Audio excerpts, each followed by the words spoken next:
हाँ जी, good morning बच्चों।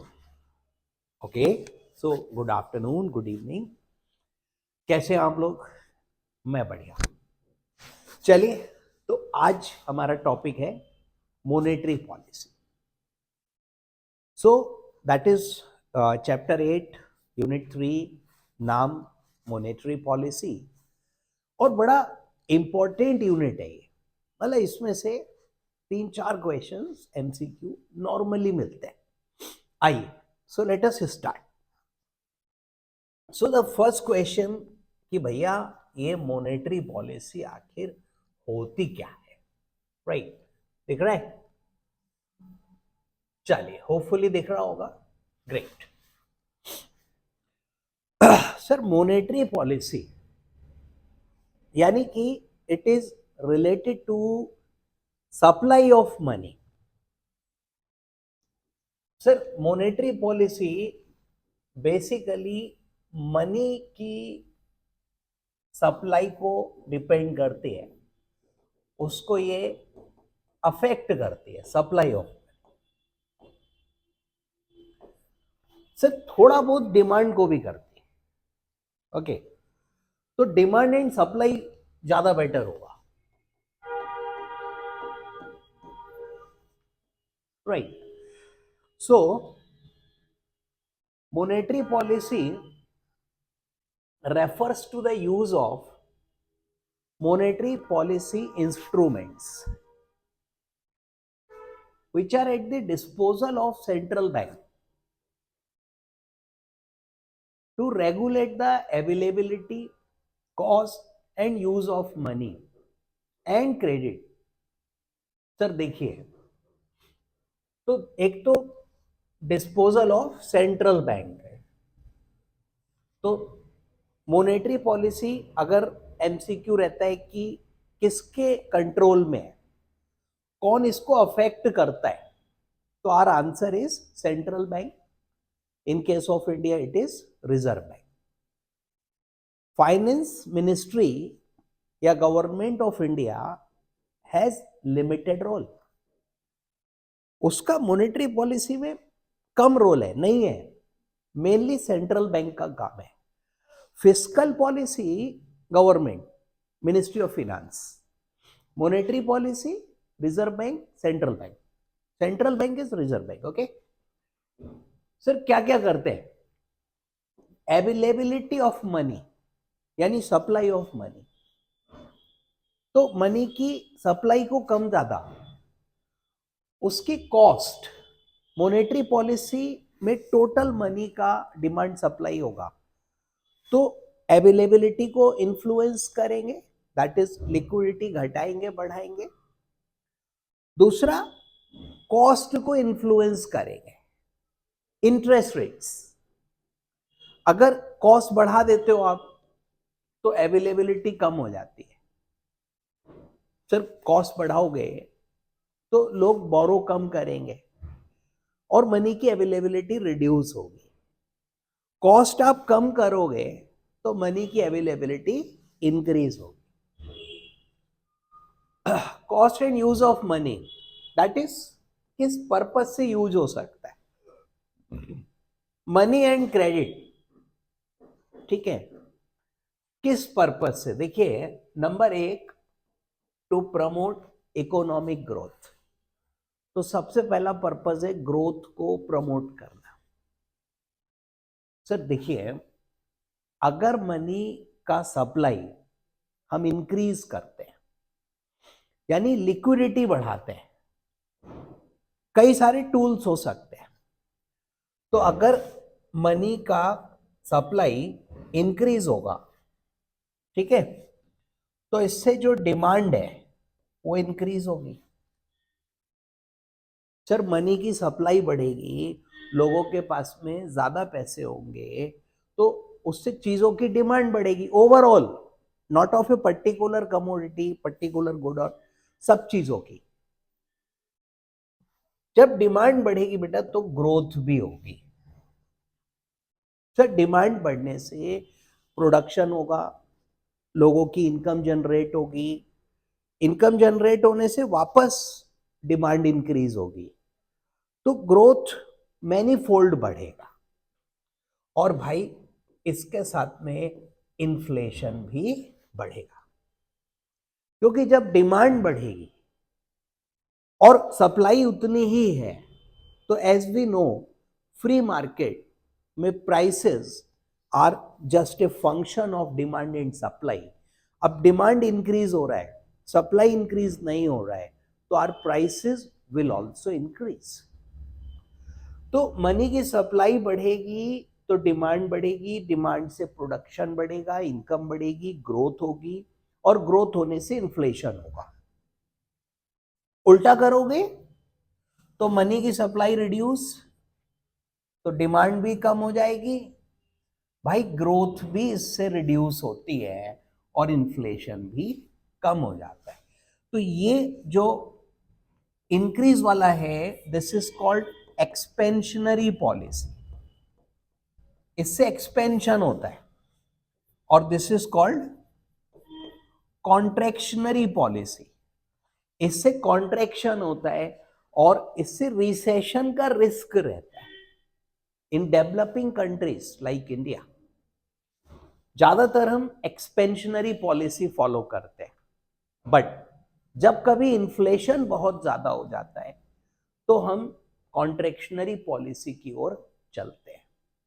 Money की supply should be balanced, access liquidity भी बुरा है, और अगर लिक्विडिटी का क्राइसिस है तो वो भी बुरा है, बैलेंस होना चाहिए। तो कभी एक्सपेंशनरी कभी कॉन्ट्रैक्ट, एनीवे। तो बच्चों पहला पर्पस है growth, this is our main object of economic monetary policy की ग्रोथ होनी चाहिए। दूसरा object price levels, price stability. Sir third is optimum employment and output. Output ऐसा ना हो कि बहुत ज्यादा हो जाए सर, फिर सप्लाई एक्सेस हो जाएगी। Employment, balance of payment equilibrium, हमारा बैलेंस ऑफ पेमेंट भी बना रहे, right sir, that is stable currency, और अदर गोल्स भी हो सकते। तो दीज आर फ्यू गोल्स। आइए ऑब्जेक्टिव्स देखिए, ऑब्जेक्टिव्स में कई सारे ऑब्जेक्टिव्स हमको दिए हुए हैं, बट जो मेन ऑब्जेक्टिव है वो है price stability, that is controlling of inflation. Sir जैसा भी हमने डिस्कस किया कि जब मनी की सप्लाई इंक्रीज होती है तो उससे हमारी डिमांड इंक्रीज होती है, प्रोडक्शन बढ़ता है, इनकम बढ़ती है, और अल्टीमेटली वहां पे इन्फ्लेशन होने लगता है। तो एक अच्छी चीज हो रही ग्रोथ, साथ में एक चीज बुरी मिल रही है, दैट इज इन्फ्लेशन, दोनों साथ साथ बढ़ रहे। तो प्राइस स्टेबिलिटी यानी कंट्रोलिंग ऑफ इन्फ्लेशन, ये हमारा प्राइमरी टारगेट है, आप ऐसे कह सकते हो, मेन ऑब्जेक्ट है। फुल एम्प्लॉयमेंट, ठीक है, regulate the issue of bank notes, ensure adequate flow of credit to productive sector.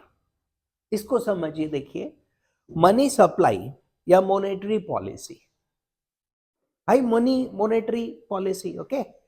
अभी इस मॉनेटरी पॉलिसी में हमारा ऑब्जेक्ट ये भी है कि जो फंड्स है, मनी है, that should go to productive sectors, मतलब सप्लाई को जाना किधर है। ऐसा ना हो कि हम स्पेकुलेटिव सेक्टर में ज्यादा मनी की सप्लाई हो जाए, लोग उससे स्पेकुलेशंस करें और चीजें करें। प्रोडक्टिव सेक्टर में अगर मनी जाएगी तो उससे पूरी इकोनॉमी का ग्रोथ होगा, डेवलपमेंट होगा। Then maintenance of judicious balance between price stability and growth. देखिए ये ग्रोथ और प्राइस दो एस्पेक्ट्स मेन हैं मनी के। अभी मैं आपको जो बात समझा रहा था कि अगर मनी की सप्लाई इंक्रीज होगी तो ग्रोथ होगी, साथ में इन्फ्लेशन फ्री मिलेगा। सप्लाई डिक्रीज होगी तो इन्फ्लेशन भी कम होगा, लेकिन भैया ग्रोथ भी गिरेगी। तो बैलेंस बनाना है, ग्रोथ और प्राइस स्टेबिलिटी के बीच में balance, that is main object. Debt management, जो गवर्नमेंट का डेट है उसको भी मनी सप्लाई के थ्रू, मॉनेटरी पॉलिसी के थ्रू मैनेज किया जाता है। लॉन्ग टर्म इंटरेस्ट रेट्स, उसमें मॉडरेशन, दैट इज ना बहुत कम ना बहुत ज्यादा। और external balance of payment, balance of payment जैसा हमें मालूम है कि जो फॉरेन करेंसी का अकाउंट है that is called balance of payment, उसमें भी इक्विलिब्रियम, मतलब बैलेंस भी बना रहे, ऐसा ना हो कि हमारी करेंसी की वैल्यू गिर जाए। सर, मॉनेटरी पॉलिसी कैसे अप्लाई होगी, उसके 4 टूल्स हैं। One is interest rate channel, तो इंटरेस्ट रेट के थ्रू मॉनेटरी पॉलिसी को मैनेज किया जाता है। Repo rate, reverse repo rate, bank rate, margin standing facility वगैरह वगैरह। क्वांटम चैनल CRR, SLR के द्वारा मैनेज किया जाता है। तो इसमें हमारी डिफरेंट रिजर्व्स की रिक्वायरमेंट रहती है और इसमें रेट ऑफ इंटरेस्ट के द्वारा करते हैं, रेपो, रिवर्स रेपो, ये मेन हमारे इंटरेस्ट रेट चैनल है। तो जब मनी का सप्लाई इंक्रीज करना है तो जो इंटरेस्ट रेट्स हैं वो रिड्यूस किए जाते हैं। इंटरेस्ट रेट रिड्यूस करने से जो कॉस्ट ऑफ क्रेडिट है, मतलब लोन लेने की कॉस्ट, वो कम हो जाती है और लोग ज्यादा लोन लेते हैं। मनी की सप्लाई बढ़ती है, लिक्विडिटी बढ़ती है, ग्रोथ होती है, इन्फ्लेशन भी होता है। CRR और SLR, रिजर्व रिक्वायरमेंट्स, आपको भी पता है कि बैंक्स को, कॉमर्शियल बैंक्स को अपना जो लाइबिलिटीज है, टाइम एंड डिमांड लाइबिलिटीज, उसका सर्टेन परसेंटेज कैश में रखना होता है, ये RBI के पास रखना होता है, ये बैंक अपने पास मेंटेन करता है, CRR एंड SLR। तो इससे अगर ये रिजर्व्स बढ़ा देते हैं तो बैंक्स की मनी कम हो जाती है, अल्टीमेटली मार्केट में मनी कम। Then asset price channel, sir bonds की वैल्यू, डिबेंचर्स की वैल्यू, ये बैलेंस शीट मैनेजमेंट है। इसके थ्रू हम जो बोरोइंग कैपेसिटी है उसको अफेक्ट करते हैं। एक्सचेंज रेट चैनल, ये फॉरेन एक्सचेंज रेट्स हैं, इससे बैलेंस ऑफ पेमेंट और इन्फ्लेशन इफेक्ट होता है। क्योंकि देखिए, मान लीजिए कि हमारे रुपए की एक्सटर्नल वैल्यू फॉल होती है, तो अभी सपोज हम कोई चीज इंपोर्ट कर रहे हैं, लेट अस से ये $1 का है, इंपोर्टेड $1 मिलता है, अभी डॉलर 80 रुपीज का है तो इसकी कॉस्ट 80 पड़ रही है। अभी डॉलर 90 का हो गया तो इसकी कॉस्ट 90 पड़ेगी, और अभी 100 हो गया तो 100, मतलब दिस ऑल्सो अफेक्ट्स इन्फ्लेशन। आई, अब देखिए मॉनेटरी पॉलिसी 2 टाइप की होती है। अभी मैं आपको जैसा कह रहा था, एक होती है एक्सपेंशनरी पॉलिसी। सर, इसमें हम मार्केट में मनी की अवेलेबिलिटी को बढ़ाते हैं, उससे ग्रोथ और इन्फ्लेशन बढ़ता है।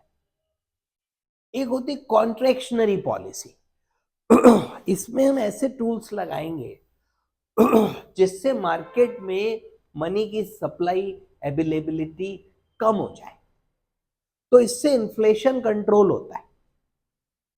Sir, increase in interest rate, ये कॉन्ट्रैक्शनरी है, तो जो इंटरेस्ट रेट से क्या करेंगे, इंक्रीज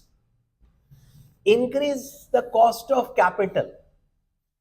इंटरेस्ट के रेट्स बढ़ाने से कॉस्ट ऑफ कैपिटल बढ़ जाती है, आपके लोन की कॉस्ट बढ़ जाती है, कॉस्ट ऑफ बोरोइंग्स बढ़ती है of firms and house holds.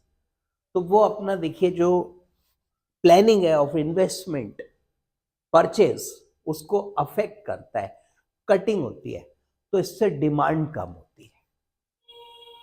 Sir contractionary policy है, तो हमने इंटरेस्ट के रेट बढ़ा दिए। इंटरेस्ट के रेट बढ़ने से बोरोइंग कॉस्ट यानी कॉस्ट ऑफ कैपिटल बढ़ गई, तो लोन लेना महंगा हो गया। अभी सपोज मैं कोई फैक्ट्री लगा रहा हूँ, कोई प्लांट लगा रहा हूँ, दैट इज इन्वेस्टमेंट। या मैंने कार खरीदनी है, घर बनाना है, purchase expenditure. Cost of borrowings बढ़ने से I will postpone such a programme, demand shrink होगी, और एज वी नो जब डिमांड कम होगी तो प्राइसेस भी फॉल करेंगे। तो this is how contractionary policy helps to control inflation. तो इन्फ्लेशन रिड्यूस होगा बच्चों। Sir exchange rate, exchange rate में क्या है कि जो हमारा सपोज रुपी एंड डॉलर का रेट है, तो $1 is equal to how much rupees. तो अभी हम सबको मालूम है कि ये रेट्स हमेशा हमारा रुपया फॉल होता रहा, गिरता रहा, आगे भी गिरेगा। तो बच्चों एक्सचेंज रेट चैनल ये डोमेस्टिक और फॉरेन गुड्स की स्विचिंग का है, appreciation depreciation of domestic currency के बारे में है। तो अभी अगर हमारा रुपया गिरता है, ठीक है, दैट इज डेप्रिसिएट होता है, तो जो इंपोर्ट्स हैं वो कॉस्टली हो जाते हैं, साथ में हमारा एक्सपोर्ट उससे इंक्रीज होता है, एक्सपोर्ट को बढ़ावा मिलता है, आउटपुट एम्प्लॉयमेंट को अफेक्ट करता है। सर इसके अलावा देखिए बैलेंस शीट चैनल भी है, हाँ, एसेट प्राइसिंग। तो बैंक लैंडिंग चैनल यानी बैलेंस शीट चैनल, तो फर्म्स और हाउस होल्ड्स को बैंक क्रेडिट की एक्सेसिबिलिटी अफेक्ट करता है, और on the basis of balance sheet asset prices generate important wealth effect. तो स्पेंडिंग आउटपुट एम्प्लॉयमेंट इससे इंपैक्ट होता है, एसेट्स के प्राइस से, बैलेंस शीट चैनल से। तो ये सब मॉनेटरी पॉलिसी के टूल्स हैं बच्चों, और चलते रहते हैं बेटा। आई अब है सीआरआर। तो देखिए मॉनेटरी पॉलिसी का एक बहुत इंपॉर्टेंट टूल है cash reserve ratio, in Hindi we call it CRR. Hindi नहीं मतलब शॉर्ट फॉर्म, हिंदी में तो पता ही नहीं देखिए क्या कहेंगे, ऐसे ही ठीक है। तो बच्चों सीआरआर में पहली चीज परसेंटेज वाइज है। अभी जैसे 4%, 4.5% ये नॉर्मल रेंज है। 4% किस चीज का? जो बैंक की net demand and time liabilities है, नेट ग्रॉस नहीं, net demand and time liabilities, मतलब बेसिकली बैंक के जो डिपॉजिट्स है, सर सेविंग अकाउंट में आपके पैसे जमा है, तो आपका जो सेविंग अकाउंट है डिमांड डिपॉजिट है, और बैंक के लिए वो डिमांड लाइबिलिटी है। आपका फिक्स डिपॉजिट टाइम डिपॉजिट है, बैंक के लिए वो टाइम लाइबिलिटी है। और नेट करेंगे जो बैंक ने कहीं और किए हुए हैं और आपने बैंक के पास किए हुए हैं, उसका बैंक नेट ले लेगा। तो बेसिकली जो बैंक के पास डिपॉजिट्स हैं उसको हम कहते हैं net time and demand liability. याद रहेगा, एमसीक्यू में आएगा। तो बैंक के पास में जो डिपॉजिट्स हैं बेटा, net demand and time liabilities, उसकी परसेंटेज है। ओके। दूसरा, सर स्केड्यूल्ड कॉमर्शियल बैंक्स पे ये अप्लाई होती है। तो mostly banks are scheduled banks, जैसे SBI, PNB, BOB, even HDFC, ICICI. But क्या cooperative banks are not covered here, उन पे अलग रिक्वायरमेंट है। तो इनको कैश डिपॉजिट करना पड़ता है भैया, सीआरआर चल रहा है। और कहां करना पड़ता है? रिजर्व बैंक के पास। और रिजर्व बैंक इस पर कोई इंटरेस्ट नहीं देता है। तो सारे बैंक्स का जो डिपॉजिट्स है, अभी सपोज कोई बड़ा बैंक है, से एसबीआई जैसा बैंक है, अब उनका total deposits let's say 15 lakh crore है, 15 lakh crore net demand and time liabilities. अब उसका 4% भी मान लें तो बेटा 60,000 crore they have to keep in cash with reserve bank. Yes, और रिजर्व बैंक उस पर उन्हें कोई इंटरेस्ट भी नहीं देता है जी। तो reserve bank earns huge profits on those.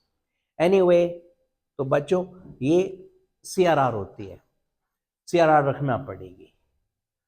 High CRR low liquidity, low CRR high liquidity. तो अगर लिक्विडिटी बढ़ानी है तो सीआरआर रिड्यूस करेगा रिजर्व बैंक। तो अगर से 0.5% भी कम हुआ, अभी 4% हमने जोड़ा, 60,000 करोड़ आया, 0.5% भी रिजर्व बैंक ने रेट कम कर दिया तो भाई साहब उस 60,000 करोड़ में से 7,500 करोड़ एसबीआई को वापस करेंगे वो, क्योंकि रिक्वायरमेंट अभी सर कम हो गई है ना। अब वो पैसा बैंक के पास आ गया तो bank can give that as loan to somebody else, और फिर मनी मल्टीप्लायर इफेक्ट। तो अगर सीआरआर कम करें तो लिक्विडिटी बढ़ती है, और लिक्विडिटी कम करनी है तो सीआरआर बढ़ा दो। ओके, चलो नाउ एसएलआर। भैया एसएलआर यानी स्टैच्यूटरी लिक्विडिटी रेशियो, दो मेन डिफरेंस है। पहला, एसएलआर बैंक अपने पास रखेगा, आरबीआई पे नहीं जाएगा, सीआरआर आरबीआई पे जाता है। दूसरा, एसएलआर में कैश भी हो सकता है, गोल्ड भी हो सकता है, और अप्रूव्ड सिक्योरिटीज में भी पैसा लगा सकते हैं, गवर्नमेंट सिक्योरिटीज में। तो ये दो मेन डिफरेंस हैं। हालांकि देखो सीआरआर का रेट 4% के आसपास रहता है और एसएलआर 14-15% के आसपास रहती है, तो ये ज्यादा भी है।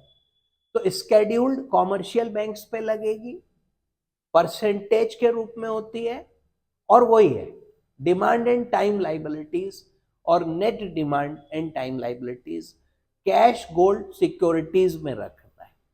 और देखिए इसका भी इफेक्ट वही है, दोनों रिजर्व्स एक से हैं, बस वो आरबीआई के पास है, ये बैंक के खुद के पास है।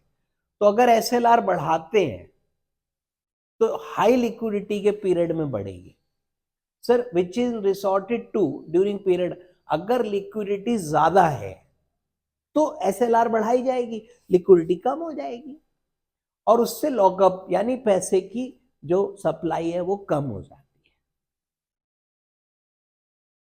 सो क्रेडिट क्रिएशन कैपेसिटी कम हो जाती है। चलिए, रिडक्शन इन एसएलआर कब करेंगे? डाउन टर्न में, यानी जब इकोनॉमी नीचे होगी तो रिड्यूस करेंगे, मनी की सप्लाई बढ़ेगी और इससे मार्केट में और चीजें आएंगी। एसएलआर अभी हमने डिस्कस किया, कैश में, गोल्ड में, और इन्वेस्टमेंट ट्रेजरी बिल हो सकते हैं, डेटेड सिक्योरिटीज हो सकती हैं, स्टेट गवर्नमेंट लोन हो सकते हैं, अदर इंस्ट्रूमेंट जो नोटिफाई अप्रूव्ड होने चाहिए। तो बेसिकली गवर्नमेंट एसएलआर जब बढ़ाती है तो बैंक्स इन्वेस्ट कर देते हैं और वो पैसा गवर्नमेंट के बॉन्ड्स वगैरह में पहुंच जाता है। चलिए sir next is open market operations, OMO. ये भी हमारा मॉनेटरी पॉलिसी का एक बहुत जबरदस्त टूल है, ओपन मार्केट ऑपरेशंस।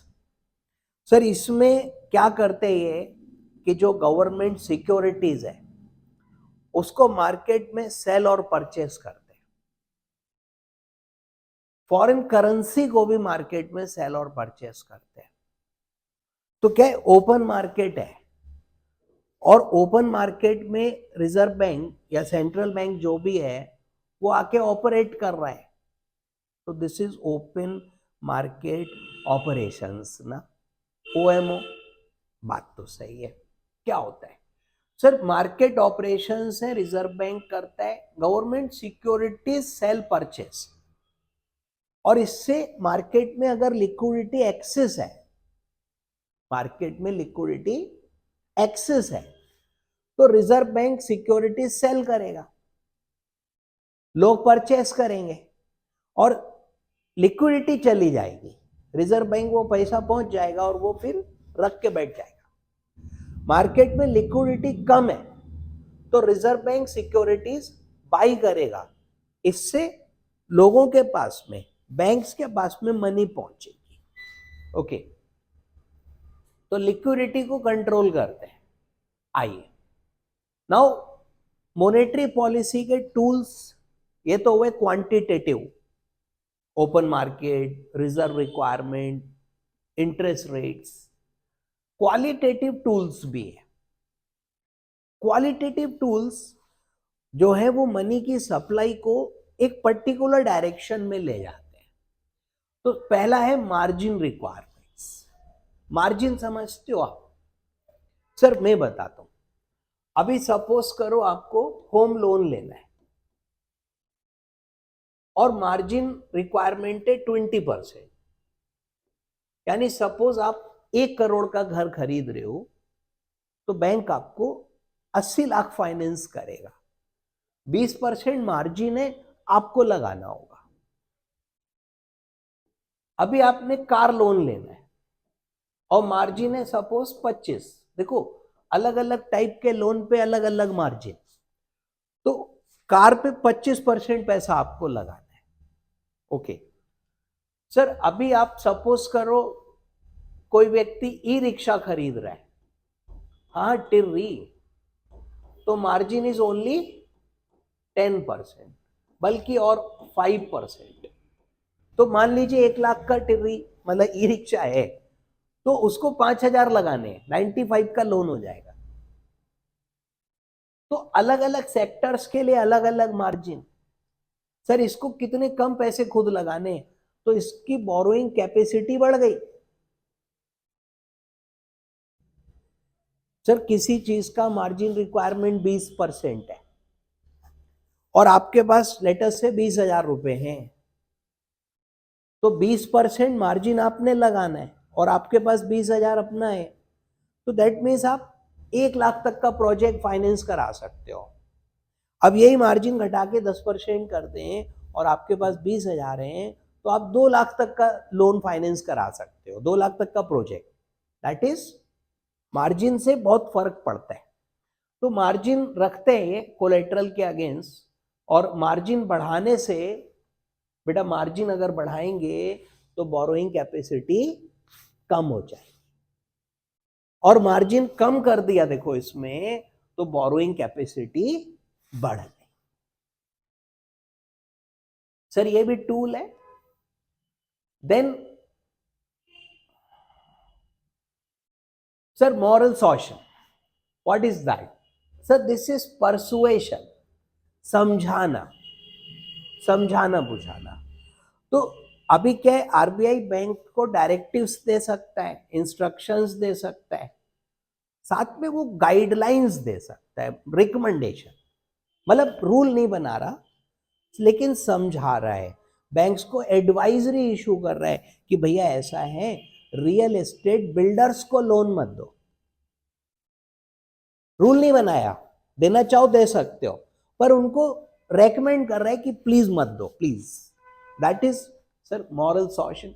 परसुएशन है तो मनी गवर्नमेंट में रखवा रहा है, सर्टेन सेक्टर्स में ले जा रहा है, तो ये क्वालिटेटिव टूल है।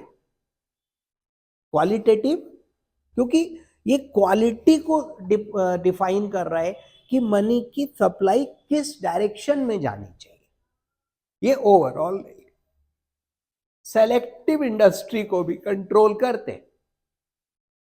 तो अभी जैसे मैंने कहा रियल एस्टेट डेवलपर्स का लोन मना कर दिया, अब बंद कर दिया, तो नॉट लैंडिंग सेलेक्टिव इंडस्ट्री या स्पेकुलेटिव। तो ये 3 क्वालिटेटिव कंट्रोल्स हैं जिसके द्वारा मनी की सप्लाई को हम प्रॉपर एक पर्टिकुलर दिशा में डायरेक्ट करते हैं, ये ओवरऑल अफेक्ट नहीं करता। आइए MSS, what is that? So market stabilization scheme. तो गवर्नमेंट ऑफ इंडिया बोरो करती है और ट्रेजरी बिल इशू करती है, तो इससे नॉर्मल बोरोइंग के अलावा है। Next is bank rate, standard rate जिसपे बैंक अपनी सिक्योरिटीज को बाई या रीडिस्काउंट कर रहा है, reserve bank. Other commercial bank है, तो ये हम सबको मालूम है कि बैंक रेट वह रेट है जिसपे रिजर्व बैंक सिक्योरिटीज को डिस्काउंट करता है या बाई कर लेता है। तो एक तरीके से ये रेट ऑफ इंटरेस्ट हो गया। एलएएफ, लिक्विडिटी एडजस्टमेंट में दो मेन चलते हैं आजकल, रेपो रेट और रिवर्स रेपो रेट। तो रिवर्स रेपो, पहले repo rate. Sir commercial banks borrow from RBI, तो आरबीआई ने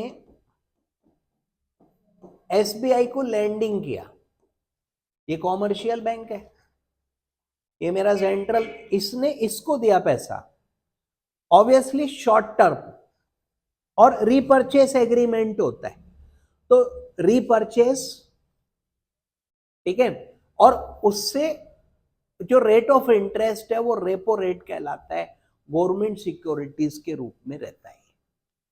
तो ये बेसिकली एसबीआई का बोरोइंग रेट हो गया, ठीक। Next comes your reverse repo. So what does it mean? भाई रिवर्स रेपो उल्टा है, तो आरबीआई जो रेट ऑफ इंटरेस्ट पे कर रहा है to banks to keep additional funds, तो ये हम एक्स्ट्रा फंड्स पे देते हैं, और रेपो रेट -1 ये एक यार्ड स्टिक है। हालांकि आप अगर चेक करोगे rate of reverse repo and repo, तो 1% का डिफरेंस राइट नाउ नहीं है, बट रूल यही था। अब पता नहीं क्यों नहीं कर रहे हैं, तो अगर पूछते एग्जाम में तो आप यही कहोगे कि हाँ रिवर्स रेपो रेट से 1% कम होता है, ऐसा बोलना है नहीं, वो अलग बात है। Next is MSF. सर ये पीनल रेट है, eight which central bank lands money over the rate available under repo policy. तो सर ये 1% और एक्स्ट्रा ले सकते हैं, मतलब जितनी आपकी कैलकुलेशन से आ रहा है कितना लोन मिलेगा under reverse repo, sorry under repo rate, तो वो तो आप ले लो। अब आप कोई बैंक और एक्स्ट्रा मांग रहा है, तो रिजर्व बैंक उससे 1% और एक्स्ट्रा ले रहा है, ये रिपीट हो गया यहाँ पे। MSF rate is repo rate +1, ये रेपो से भी 1% ज्यादा है। एक्स्ट्रा बोरोइंग है, मार्जिन स्टैंडिंग फैसिलिटी। भाई मॉनेटरी पॉलिसी कमेटी, ये जो मॉनेटरी पॉलिसी है जैसा हमने डिस्कस किया पूरा का पूरा आरबीआई के कंट्रोल में आती है। पहले आरबीआई गवर्नर की पावर्स में होती थी, लेकिन फिर बाद में गवर्नमेंट ने इस पे एक कमेटी बना दी 6 लोगों की, तो this is called monetary policy committee. ये लोग बाई मंथली मीटिंग करते हैं, बाई मंथली मतलब हर 2 महीने में। तो दिस एमपीसी मॉनेटरी पॉलिसी, ध्यान रखेंगे बेटा इसके 6 मेंबर्स हैं, और ये मॉनेटरी पॉलिसी डिसाइड करते हैं इन्फ्लेशन को ध्यान में रखते हुए, इन्फ्लेशन को ध्यान में रखते हुए आपस में डिस्कशंस करते हैं, और फिर मेजॉरिटी वोट से डिसीजन होता है। तो कैसे डिसाइड करते हैं? मेजॉरिटी से।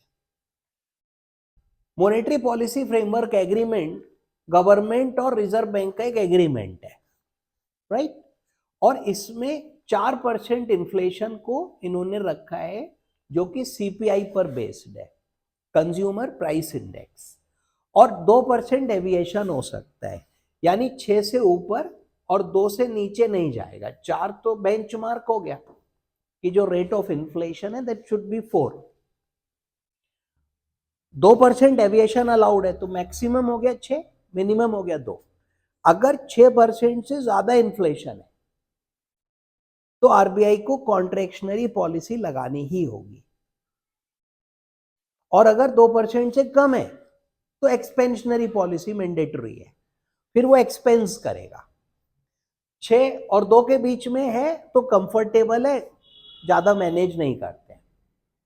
चॉइस इज रीदर कॉम्प्लिकेटेड सर, क्योंकि ना बहुत सारे फैक्टर्स कंसिडर करने हैं, कॉम्प्लेक्स जजमेंट लेना है, ग्रोथ भी देखने हैं भैया, इन्फ्लेशन और उसका करना है बैलेंस। तो ये सब कॉम्प्लेक्सिटीज को ध्यान में रखते हुए मॉनेटरी पॉलिसी कमेटी हर 2 महीने, बाई मंथली कहते हैं, अपना मीटिंग करता है, मॉनेटरी पॉलिसी बनाता है। हम लोगों ने टीवी वगैरह में सुना होगा, जब भी अनाउंसमेंट्स आती है तो सब जगह पे न्यूज़ होती है कि क्या चल रहा है। So this is all about monetary policy, very important. और आई होप आप लोग काफ़ी क्लियर होगा। बाकी क्वेश्चन आंसर्स प्लीज़ ज़रूर कर लीजिएगा। तो आज इतना ही रखते हैं, बाकी मिलेंगे नेक्स्ट वीडियो में। तब तक के लिए tata bye bye, take care.